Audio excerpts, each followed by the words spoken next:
Saudara dalam keadaan baik, amin. Dalam keadaan baik, dalam keadaan sehat, boleh lambaikan tangan. Kasih tepuk tangan buat Tuhan yang dahsyat. Haleluya.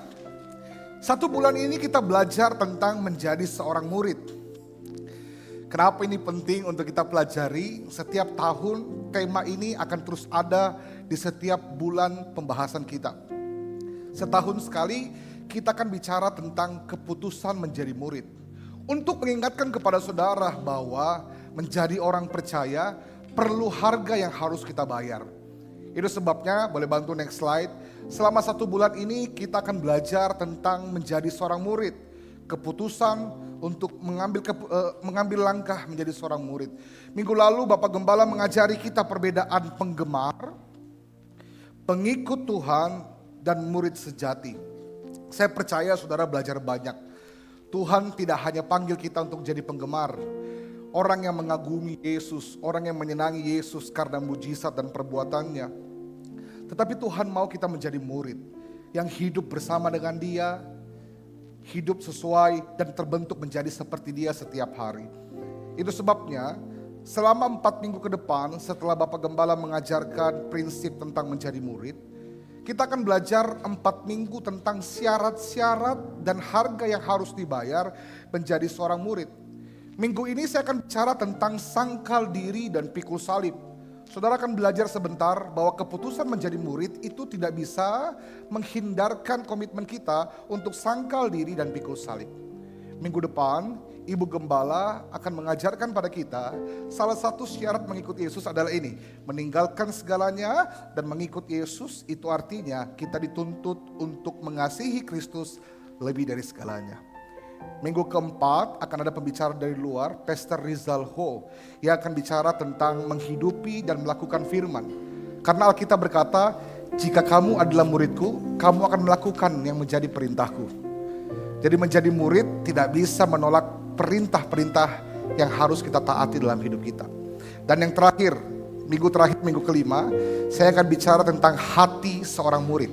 Sikap kita, respons kita yang perlu kita hidupi sebagai seorang murid yang sejati. Saudara bersemangat untuk minggu kedua ini, amin. Nah, minggu ini saya akan bicara tentang sangkal diri dan pikul salib. Ini adalah harga yang harus kita bayar untuk mengikuti Yesus. Tapi seringkali bicara tentang penyangkalan diri, pikul salib, penderitaan mengikuti Yesus, itu bukan bahan khotbah yang populer untuk kita dengarkan. Orang lebih senang untuk kekuatan iman, tidak ada yang salah dengan itu. Tetapi gereja yang sehat mengajarkan kepada saudara apa yang bukan hanya saudara ingin dengarkan, tapi yang saudara harus dengarkan. Jadi saya mau tunjukkan kepada saudara bahwa Alkitab kita itu sangat fair. Yesus, kita bersyukur Tuhan yang ngomong apa adanya. Dia menunjukkan kepada kita di awal-awal bahkan pembacaan firman bahwa mengikut Yesus itu harga yang harus kita bayar. Dia tidak hanya sekedar mengumpulkan orang lalu kemudian sini mau nanti saya bantu. Dia menunjukkan kepada kita bahwa kalau kamu mau ikut aku, kamu harus siap menanggung penderitaan dan juga salib yang harus kamu pikul setiap hari. Itu menunjukkan kepada kita sehingga ketika kita mau mengambil komitmen ini, kita menunjukkan bahwa kita adalah sungguh-sungguh seorang murid, bukan hanya sekedar percaya. Saya berdoa gereja ini dipercayakan Tuhan, jemaat-jemaat Tuhan yang dapat dibawa menjadi seorang murid.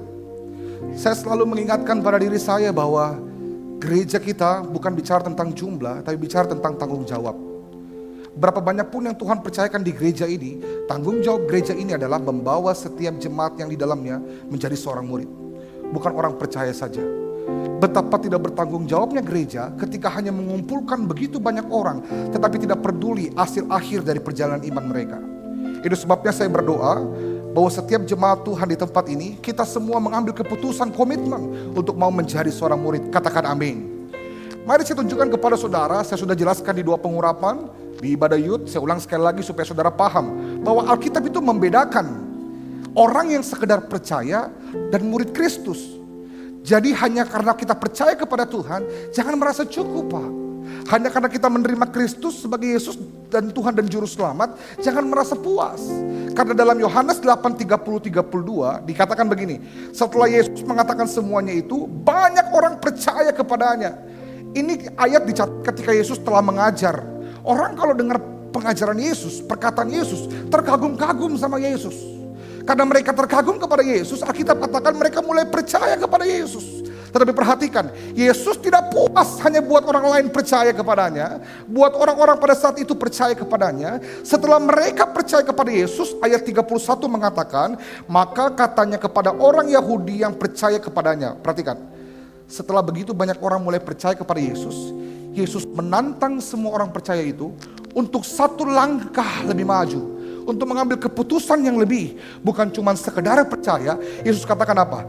Jikalau kamu tetap dalam firman-Ku, kamu benar-benar adalah murid-Ku. Jadi Tuhan tidak mau kita sekedar percaya. Tuhan mau kita mengambil satu keputusan untuk lebih maju, yaitu menjadi seorang murid. Yesus membedakan antara orang percaya yang banyak itu dan orang-orang yang mau mengambil komitmen menjadi seorang murid. Pertanyaannya, kalau saudara melihat diri saudara hari ini, sudahkah saudara menemukan bahwa saudara mengambil keputusan menjadi seorang murid?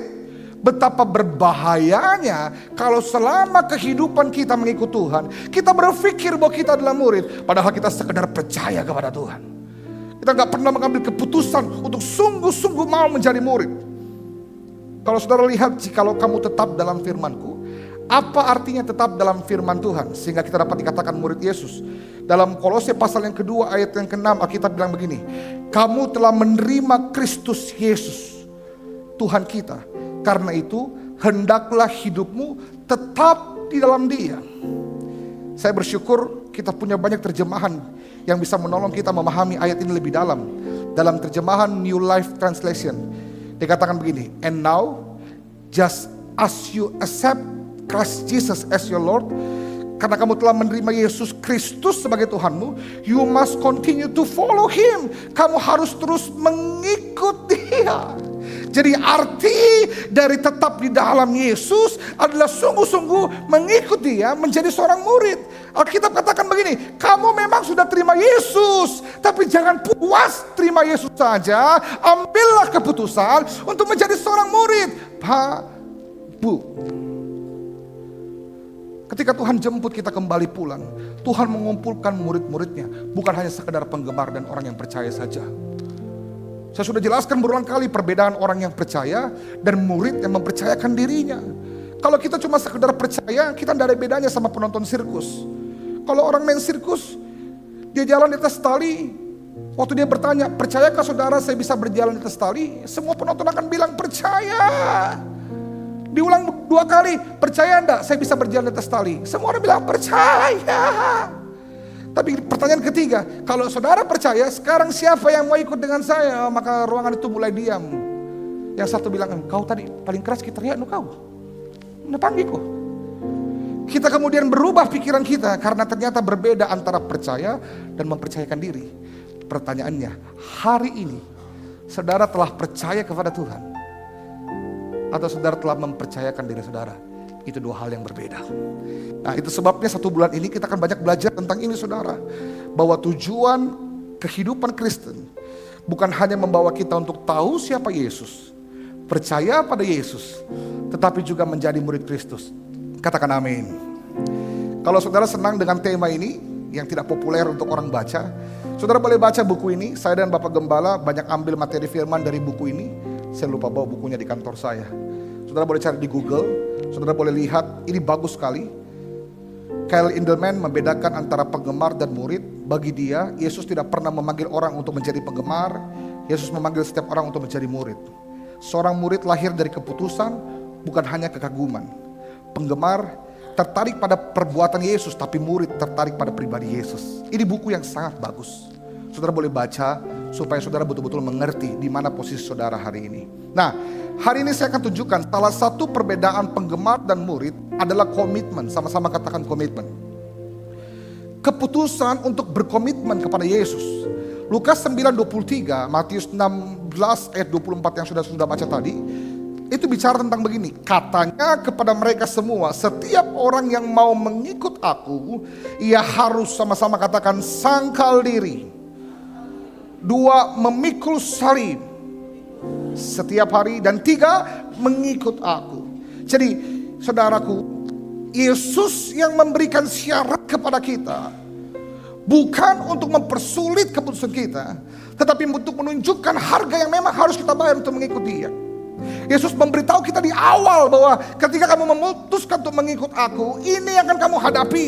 Bahwa kamu harus terima, bahwa kamu harus menyangkal dirimu, kamu harus pikul salib setiap hari, dan kamu harus mengambil keputusan untuk betul-betul mengikut aku. Hari ini saya mau fokus kepada dua hal, yaitu sangkal diri dan pikul salib sebagai harga yang harus saudara bayar untuk memikul Yesus. Saudara lihat di yang pertama dan yang kedua, dikatakan bahwa kalau kamu mau mengikut aku, kamu harus satu menyangkal diri, dua memikul salib. Apa artinya memikul salib buat kita? Ketika Tuhan minta kita pikul salib, kemudian kita bertanya, maksudnya seperti apa? Ingat, Alkitab bilang begini, mereka harus memikul salibnya setiap hari. Itu artinya pikul salib bukan hanya keputusan sesaat atau sekali, tapi keputusan seumur hidup kita jika kita memberi diri untuk seluruh hidup kita mengikuti Yesus. Makanya kenapa gereja harus mengajarkan kepada saudara bahwa setiap hari saudara ada salib yang harus saudara pikul. Saudara suka atau tidak, ini tanggung jawab kita sebagai murid Yesus. Nah, hari ini saya akan tunjukkan kepada saudara. Saya sudah sempat jelaskan kepada anak youth kemarin. Saya ulang sekali lagi di sini supaya semua bisa mendengar. Apa artinya salib yang Tuhan percayakan kepada kita? Waktu Tuhan minta kita pikul salib, apa maksudnya, apa tujuannya, apa yang Tuhan mau? Bagi saya, arti memikul salib setidaknya ada 3. Saudara bisa cari di internet, saudara bisa googling, saudara bisa dengarkan khotbah-khotbah yang lain. Ada banyak sekali penjelasan tentang salib Kristus. Tapi buat saya, yang pertama, salib itu bukan bicara tentang kebanggaan saja, tapi bicara tentang harga yang kita bayar, keputusan untuk menanggung penderitaan yang sebenarnya tidak harus kita tanggung. Hari ini orang pakai salib keren-keren, pakai di anting, atau pakai di kalung, ada yang emas, ada yang berlian. Tapi zaman Yesus, salib itu adalah lambang daripada penghinaan dan penderitaan yang besar. Karena hanya orang yang paling jahat saja yang akan memikul salib sebagai penderitaan. Tapi hari ini karena Yesus tergantung di atas kayu salib, maka apa yang paling dianggap hina oleh Tuhan ketika Yesus tergantung di atasnya menjadi kemuliaan buat kita. Katakan amin. Nah, salib menurut saya yang pertama adalah kebenaran bahwa dalam hidup kita akan ada penderitaan-penderitaan yang Tuhan izinkan terjadi dalam hidup kita. Yang memang sebenarnya kalau kita mau jujur pada diri kita, kita bilang begini, seharusnya tidak sepantasnya saya mengalami itu. Tidak sepantasnya saya memikul itu. Karena mungkin kita merasa kita sudah cukup mengasihi Tuhan, kita cukup setia kepada Tuhan. Kenapa kita begitu cinta pada Tuhan, begitu setia kepada Tuhan, tapi Tuhan izinkan ada penderitaan-penderitaan yang kita alami dalam kehidupan kita. Menurut saya itu adalah salib yang Tuhan percayakan kepada kita. 1 Petrus 2 ayat 19 bilang begini, Pak, Bu, sebab adalah kasih karunia jika seorang karena sadar akan kehendak Allah menanggung penderitaan yang tidak harus ia tanggung. Jadi hari ini ayat yang baru kita baca menunjukkan kepada kita bahwa ternyata betul ada penderitaan-penderitaan dalam hidup kita yang sebenarnya Tuhan juga tahu tidak seharusnya kita tanggung. Karena kita mengasihi Tuhan dengan sungguh, karena kita mencintai Tuhan dengan sungguh. Ada penderitaan yang kita alami memang karena kebodohan kita. Orang kalau masuk penjara karena mencuri, itu bukan penderitaan karena salib. Itu penderitaan karena kebodohan. Orang kalau dimusuhi bukan karena Yesus, tapi karena dia punya mulut kalau omongin orang, bikin orang terluka. Itu bukan penderitaan karena salib. Itu penderitaan karena mulut terlalu lemes. Kasih tahu kiri kanan, kotoji artinya lemes. Tapi dalam hidup kita banyak penderitaan karena kesalahan dan kebodohan kita. Tapi kalau kita mengalami penderitaan, kita tahu persis seperti Ayub.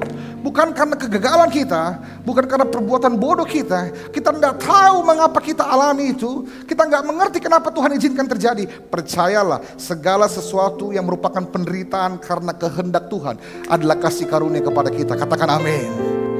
Ada penderitaan-penderitaan yang saudara akan alami karena saudara mengikut Yesus. Saya sudah ulang berulang kali. Ada orang yang harus membesarkan hatinya untuk usaha pelan-pelan, merangkak, karena menjaga nilai dan integritas. Dia gak mau curang, dia gak mau korupsi, dia gak mau nipu. Karena dia tahu apa yang benar. Kalau dia mempertahankan apa yang benar, dan karena itu dia mengalami kesulitan, maka untuk itulah salib dipercayakan kepada dia.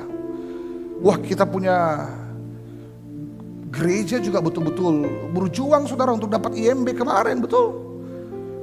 Wah, saudara punya ketua pembangunan Kanes sih. Jadi orangnya sabar gitu ya. Kalau saya mungkin udah gak sabar saudara. Udah setahun ini kenapa belum keluar. Kalau Kanes bilang, kalau Tuhan yang buka pintu tidak ada yang bisa tutup. Kalau Tuhan yang tutup tidak ada yang bisa buka. Apa bisa mau bilang? Tapi Kanes betul-betul integritas. Yuk kita ikuti aja, sabar. Ya. Akhirnya Tuhan juga izinkan keluar juga kita punya izin. Tapi kalau saudara mengambil keputusan yang benar, dan karena itu saudara mengalami penderitaan, percaya pada saudara, percaya pada Tuhan, bahwa itu adalah salib yang Tuhan percayakan buat kita. Katakan amin. Kalau kamu harus kehilangan pekerjaanmu karena kamu menjaga iman kepada Tuhan, kamu sedang tidak sial. Kamu sedang memikul salib. 1 Petrus 2 ayat 20 bilang begini, sebab dapatkah disebut pujian jika kamu menderita pukulan karena kamu berbuat dosa. Kalau kita dipukul orang karena kita ambil warna, cocok mi, syukur ndak ditobo. Kalau kita masuk penjara karena kita main judi dan segala macamnya, kita menipu dan sebagainya, cocok nih. Tapi Alkitab bilang begini, jika kamu berbuat baik, karena itu kamu menderita. Sekali lagi, wah ini luar biasa nih. Maka itu adalah kasih karunia kepadamu. Kalau hari ini kamu sudah melayani Tuhan dengan sungguh-sungguh, kamu mencintai Tuhan, kamu pastikan kamu setia. Tapi Tuhan izinkan ada sakit penyakit yang terjadi dalam dirimu. Kamu gak ngerti kenapa kamu alami itu. Kalau orang dari kecil mabuk, minum mabuk, masa usianya dia kena ginjal. Itu bukan penderitaan karena salib, itu penderitaan karena kebodohan, memang dia harus tanggung. Tapi kalau kita sungguh-sungguh setia sama Tuhan, tapi Tuhan izinkan sesuatu yang kita tidak bisa bayangkan terjadi pada kita, percayalah bahwa itu salib yang Tuhan percayakan kepada kita. Katakan amin. Kita harus punya hati yang besar bahwa kita tetap mau ikut Yesus. Sekalipun ada salib yang harus kita pikul. Makanya lagunya bagus ya. Saya mau ikut Yesus. Saya mau ikut Yesus. Sampai selama-lamanya. Sekali lagi, saya mau ikut Yesus. Saya mau ikut Yesus. Saya mau ikut Yesus. Sampai selama-lamanya. Saya dengarkan versinya ada yang beda. Dia bilang begini, meskipun kadang faktanya enggak kadang-kadang, di hampir setiap hari Pak. Betul tuh, jangan dikasih gampang-gampang salib. Jangan dikasih rendah salib. Memang faktanya, meskipun saya bukan kadang, menderita dalam dunia, saya mau ikut Yesus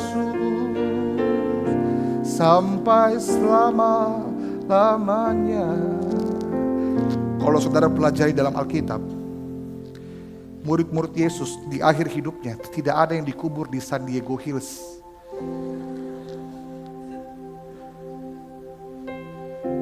Murid-murid Yesus di akhir hidupnya tidak ada yang dibikin pesta prasmanan, dibikinkan patung. Mereka memberi hidup sepenuhnya, mati sebagai martir. Paulus bilang, sudah 3 kali aku berseru kepada Tuhan, tapi sepertinya jawab Tuhan apa? Cukuplah kasih karunia. Sekali lagi, kasih karunia ku kepadamu. Itu artinya Kalau kita punya hati yang besar untuk menanggung penderitaan yang seharusnya tidak harus kita tanggung, tapi kita relakan dan mengikut Tuhan, percayalah kepada saya, kau akan menerima belas kasihan Tuhan. Boleh kasih tepuk tangan buat Tuhan. Kau akan menerima kasih karunia Tuhan. Gereja harus mengajarkan ini, supaya saudara mengerti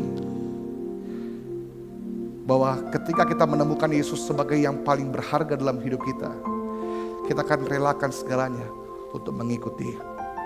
Saya tunjukkan kepada saudara contoh-contoh dalam kisah nyata. Orang-orang yang pikul salib menanggung penderitaan yang tidak harus dia tanggung. Satu, slide. Saya lupa saya pakai ini, maafkan saya media. Namanya Corrie ten Boom. Bukan bakso boom ya. Ini adalah seorang yang pada saat Perang Dunia Kedua, mereka menyembunyikan orang Yahudi dan Nazi untuk menolong mereka.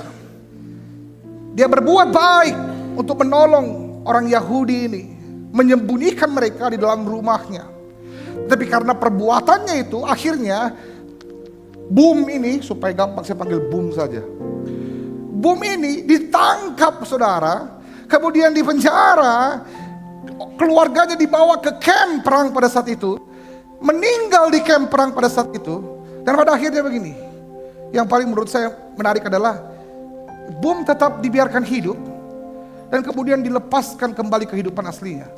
Saudara tahu, waktu dia pulang kembali ke rumahnya, dia berpotensi besar untuk membenci kenyataan, berpotensi besar membenci orang-orang yang membunuh kedua orang tuanya, melakukan hal yang begitu keji kepada dirinya. Tetapi saudara, kalau saudara baca kisah hidupnya, setelah dia dipulangkan, dia memutuskan untuk menjadi seorang penginjil yang pergi keliling-keliling untuk memberitakan Yesus dan perbuatan ajaib yang Tuhan buat dalam hidupnya. Di setiap kali kesempatan dia diberikan kesempatan untuk bicara, dia mengatakan kata damai, shalom buat orang-orang yang begitu jahat dan mengambil kebahagiaan hidupnya. Dia katakan begini, saya mengampuni semua orang yang membuat saya menjadi menderita. Karena untuk itulah saya mengikut Tuhan. Jadi orang ini mengalami penderitaan bukan karena kesalahan dan kebodohannya, tapi karena perbuatan baik, sesuatu yang Tuhan gerakkan dalam hatinya untuk dia perbuat. Dia punya kesempatan untuk marah pada Tuhan ketika dia kehilangan semuanya, tetapi dia punya hati yang besar untuk mau menerima penderitaan yang tidak harus dia pikul. Yang kedua, ada seorang bernama Florence Nightingale. Maaf, saya lebih jago bahasa Toraja daripada bahasa Inggris. Tapi Florence ini adalah seorang bangsawan. Tapi Tuhan panggil dia untuk menjadi perawat. Dan pada saat itu, perawat adalah pekerjaan yang paling hina di tempat mereka. Jadi tentu keluarganya tidak ada yang setuju. Tapi lihat bagaimana Florence menggenapi kehendak Tuhan. Dia tahu persis Tuhan minta dia jadi perawat. Akhirnya apa? Saudara tahu, dia tinggalkan istananya. Dia tinggalkan rumahnya yang mewah. Dia diusir dari keluarganya. Dia memutuskan untuk pergi seorang diri, menggenapi panggilan Tuhan, menjadi perawat untuk melayani orang-orang kecil yang sakit. Dia harus meninggalkan harta, kehidupan yang nyaman, kehidupan yang mewah. Dia harus meninggalkan keluarganya, dibenci keluarganya. Karena apa? Kehendak Tuhan. Saya nggak tahu apa yang Tuhan sedang bicara dalam hati kita. Ada keputusan-keputusan yang harus kita ambil karena kebenaran. Dan oleh karena itu kita harus memikul salib atau penderitaan yang sebenarnya tidak harus kita pikul. Markus 13 bilang begini, kamu akan dibenci semua orang oleh karena namaku. Itu kata firman. Ya, tapi saya bilang tadi ada banyak orang dibenci bukan karena nama Yesus, dibenci karena mulutnya terkewer-kewer. Ada orang yang banyak dibenci bukan karena nama Yesus, dibenci karena dia tidak bisa dipercaya omongannya. Bilang OTW padahal masih bangun tidur. Haleluya. Yang ketawa tersinggung, yang diam-diam pelaku utama. Waduh, saya suka jemaat Giving Hope. So mulai terbiasa. Kasih tepuk tangan buat Tuhan kita.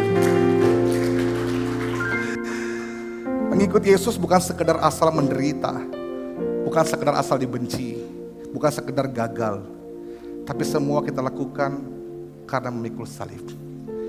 Kalau hari ini kita sakit, jangan cuma sekedar menderita. Menderitalah karena pikul salib. Bedanya apa? Kalau cuma sekedar menderita, sibuk menangisi diri. Kenapa saya begini? Kenapa Tuhan begini? Ya Tuhan. Tidak berubah penderitaanmu, tetap cukup menderita. Daripada kau sekedar menderita, menderitalah karena salib. Tuhan, sekalipun saya tidak mengerti apa yang saya alami, saya mau percaya bahwa Tuhan selalu benar. Dan saya mau terus mengikut Tuhan dan bergantung pada Tuhan. Beda enggak? Oh beda. Jadi jangan cuma sekedar menderita. Menderitalah karena salib. Katakan amin. Kalau suami tak belum berubah, Bu, jangan cuma sekedar menderita. Terus kemudian komentar kok tidak pernah kau berubah. Puluhan tahun kita menikah sampai hari ini kok masih begitu. Jangan cuma sekedar menderita. Menderitalah karena salib. Tuhan, saya tahu sampai hari ini suami saya belum berubah. Tapi saya percaya kalau Tuhan yang pegang kehidupan rumah tangga kami selalu aman dalam Tuhan. Oh haleluya. Saudara mengerti perbedaannya? Apapun yang sedang kita alami hari ini, mari jalani penderitaan karena kita mengasihi dan memutuskan untuk mengikut Tuhan. Kasih tepuk tangan buat Tuhan kita. Yang kedua, apa arti pikul salib? Menurut saya pikul salib bukan hanya menanggung penderitaan yang tidak harus kita tanggung. Tapi pikul salib artinya begini. Salib itu bicara tentang kematian karena orang-orang yang memikul salib akan berakhir pada kematian. Itu sebabnya saudara, kalau saudara hari ini temu orang, terus dia kasih kau raket pedal, itu artinya dia mau ajak kau main pedal, betul? Nggak mungkin dikasih kau raket pedal, disuruh kau masa lombok.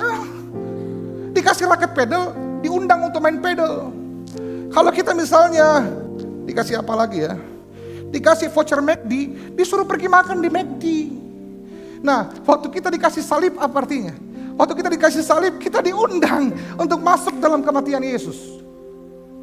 Kita harus pikul kematian Yesus, sama seperti Yesus.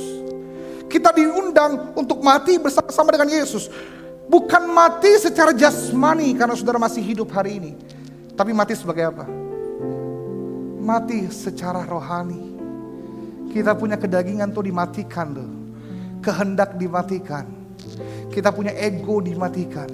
Itu yang Alkitab katakan sangkal diri. Kata sangkal diri dalam bahasa aslinya Yunani mengatakan arneomai heuton. Saya sudah coba baca dengan cara yang terbaik. Yang artinya menolak diri sendiri. Kenapa kita tolak diri sendiri? Karena kita tahu siapa yang harus kita ikuti, bukan kita, tapi Tuhan. Tidak memberi tempat bagi ego, tapi memberi tempat buat Tuhan. Satu-satunya yang paling berpotensi besar menggantikan Tuhan dalam diri saudara adalah diri saudara sendiri. Kedagingan kita begitu kuat. Buktinya apa? Waktu kamu melayani, kamu udah dihargai. Besarnya kecewamu tidak jarang lebih besar daripada besarnya hatimu untuk mengasihi Tuhan. Makanya kenapa orang mundur waktu melayani? Dia bilang begini, untuk apa jadi situ? Batiku sudah kasih waktuku, kasih tenagaku, udah dihargai ya.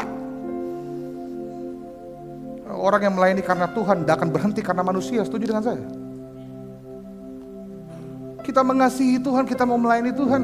Tapi waktu orang mulai menyakiti kita, kita pikir begini, saya punya perasaan lebih penting dari Tuhan, itu dia. Makanya kenapa kita meninggalkan Tuhan. Itu sebabnya waktu Tuhan minta kita sangkal diri, kita perlu matikan kita punya ego, kita punya matikan kita punya kehendak. Karena kita tahu ada kehendak yang lebih penting, yaitu kehendak Tuhan. Sederhananya, pikul salib mematikan diri sendiri artinya begini, berganti orientasi yang dulunya tentang kita, hari ini tentang Yesus.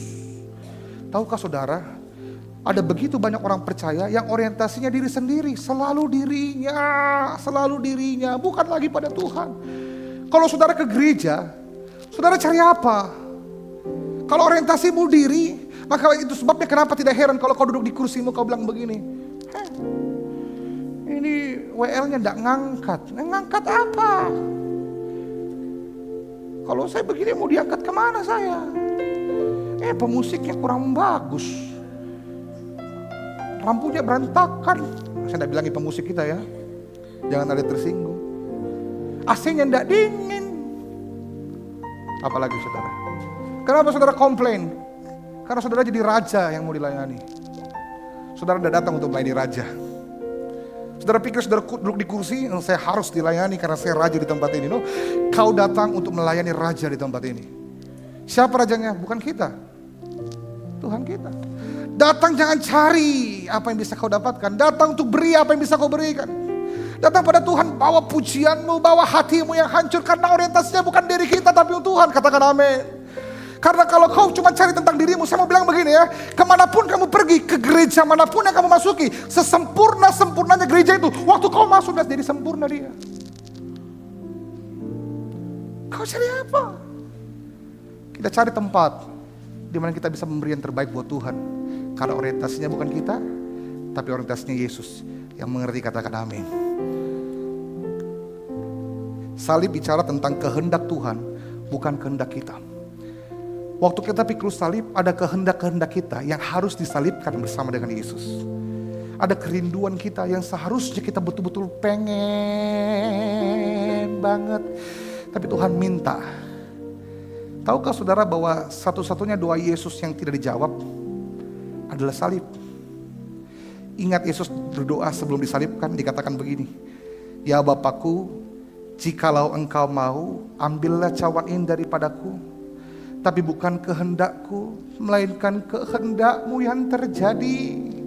Yesus berdoa, kalau boleh Tuhan, lalukanlah cawan ini daripadaku. Tapi dia mengerti arti salib, bukan tentang kehendaknya, tapi kehendak Tuhan. Kalau saudara tahu waktu Yesus berdoa pada saat itu di ayat 44 dikatakan, ia sangat ketakutan dan makin bersungguh-sungguh berdoa.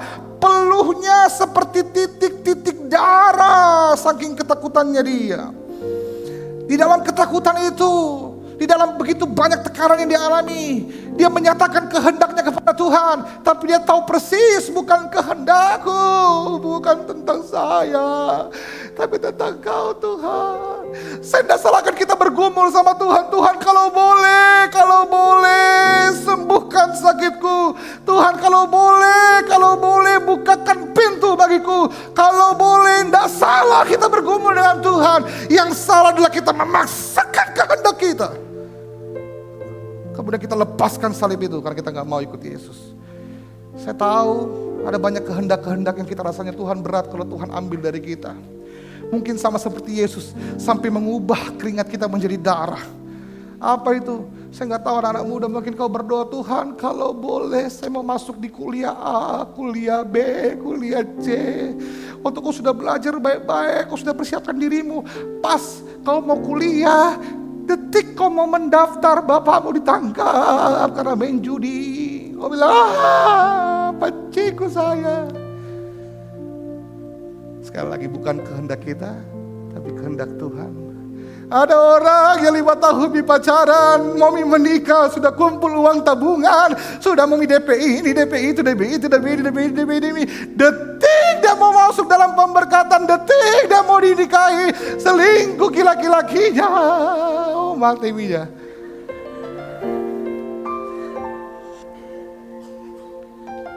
Bukan kehendak kita, tapi kehendak Tuhan. Saya pernah melayani satu anak. Dia setia sekali melayani di gereja. Saya di Palangkaraya waktu itu, di Palangkaraya. Saya sempat setengah tahun penanaman gereja waktu saya full time di Jakarta. Ada satu anak, saya lupa namanya siapa, tapi dia melayani di gereja kayak ferry, datang paling awal, pulang paling akhir. Terus dia bilang, Kak doakan saya mau masuk polisi. Singkat cerita, saya doakan dia. Saudara tahu dia lulus. Sudah mungkin yang akhir-akhir nih, saya tanya sampai mana nih prosesnya? Ya tinggal tes kesehatan mami. Wih, bagus nih dong. Semua tesnya selesai nih. Di pas tes kesehatan, saudara tahu, didapati sakit kuning. Itu 1:30 malam dia di ruangan saya di kantor, sampai mungkin jam 2:30 pagi dia nangis. Kehendak Tuhan, bukan kehendak kita. Ada banyak hal yang kita rindukan dalam diri kita. Tapi ini kalimat yang bagus, saudara bisa dengar. Jangan sampai saudara mempertahankan kerinduanmu dan mengorbankan kerinduan Tuhan. Karena apa yang kamu anggap baik, belum tentu yang terbaik. Tapi apa yang Tuhan anggap baik, selalu yang terbaik buat dia. Boleh kasih tepuk tangan buat Tuhan. Jadi kita belajar ketika kita diizinkan pikul salib, untuk memikul kehendak Tuhan dalam kehidupan kita. Saudara mungkin tidak mengerti hari ini, tapi percayalah semua yang Tuhan izinkan baik buat kita. Saya sudah ulang-ulang cerita ini. Saya kan dulu pernah di operasi amandel, saudara. Saya pernah di operasi amandel. Sebagai anak kecil pada umumnya, tidak pernah ada anak kecil yang bersuka cita waktu dioperasi. Hore, ini cita-citaku dioperasi, Kak. Saya juga menangis waktu mau dioperasi, saudara. Menangis. Saya lupa bagaimana menangisku waktu itu. Tapi ini khotbah kan saya sudah ulang-ulang, jadi saya ingat apa yang saya harus ceritakan. Waktu saya menangis, seharusnya sebagai seorang anak kecil saya berharap operasinya dihentikan. Betul, saudara? Jangan, aku udah mau, Kak. Takut, Kak. Sama kayak El menangis hari ini. Tapi saya ingat persis hari itu, operasi tidak dihentikan. Operasi tetap dijalankan. Saya menangis. Operasi tetap harus dijalankan. Ada Bu Gembala di saat itu, saya mungkin pegang tangannya, saya bilang, mana bakal dioperasi. Saya berharap Bu Gembala bilang, yo sudah Mi, jangan Mi dioperasi, selesai menangis sekian, aku tahu, jangan Mi. Tapi tidak, operasi tetap harus dijalankan. Ketika operasi berjalan, saya sambil menangis, ini saya bayangkan. Saya pegang tangan Bu Gembala. Terus kemudian saya lihat wajahnya, saya bilang, Ma, enggak mau dioperasi. Saudara tahu apa yang saya bayangkan? Saya melihat kepada Bu Gembala dan saya yakin persis dia tidak tertawa waktu saya menangis. Dia bilang begini, Acidako, es krim terus. Es terus. Ya, saya bayangkan mungkin dia juga sambil menangis terus dia bilang begini, sabar kok. Kau harus dioperasi, sabar. Kau harus lewati ini. Bisa, ayo pasti bisa. Kenapa Bu Gembala lakukan itu? Sederhana. Karena operasi baik untuk saya. Waktu kamu pikul salib, tahukah saudara bahwa Tuhan tidak tertawa saat kita pikul salib? Tuhan tidak bilang, Cidakku. Saya bayangkan Tuhan pegang tangan kita dan bilang begini, sabar nak. Ayo, kamu pasti bisa. Ayo lewati, kamu tidak lewati sendiri. Ada aku yang pegang tanganmu. Kenapa kamu harus pikul salib? Karena salib baik untuk, kasih tepuk tangan buat Tuhan. Saya nggak tahu salib apa yang saudara sedang pikul hari ini, tapi saya percaya salib baik buat saudara. Jangan dibuang salibnya.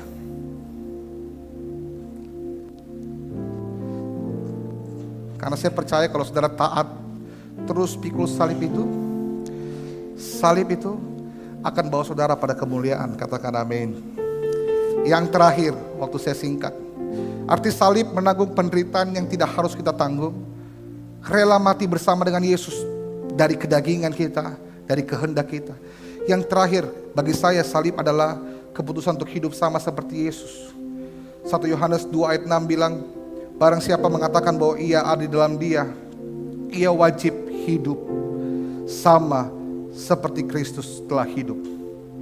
Waktu Tuhan undang kita untuk pikul salib, salib itu undangan untuk hidup sama seperti dia. Merespon seperti dia, bersikap seperti dia, berperilaku seperti dia, hidup karakter, pikiran dan perasaan seperti dia. Saya bayangkan ternyata salib itu menolong kita untuk menjadi seperti Yesus. Salib adalah jembatan yang mengantarkan kita kepada Yesus. Karena justru dalam penderitaan-penderitaan kita, karakter kita diproses untuk mulai bisa merespon seperti Yesus.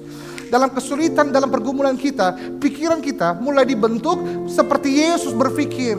Jadi salib itu baik buat kita untuk mengantarkan kita kepada Yesus. Hari ini ada banyak sekali orang yang bilang, ku mau sepertimu Yesus. Tapi ogah hidup dengan cara Yesus. Saya sudah khotbahkan yuk, saya bilang begini. Kita kan suka dengar ya, orang disuruh Yesus ditampar pipi kanan, dia kasih pipi kiri. Kita apa Pak? Kita yang jawab sendiri. Kita yang tahu, kita lebih suka pakai tangan atau pakai kaki. Tapi kita tidak mau. Orang kalau masalah sama kita, kalau tidak mati kok tidak selesai.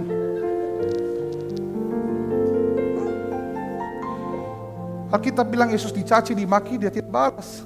Kita belum sampai maki, baru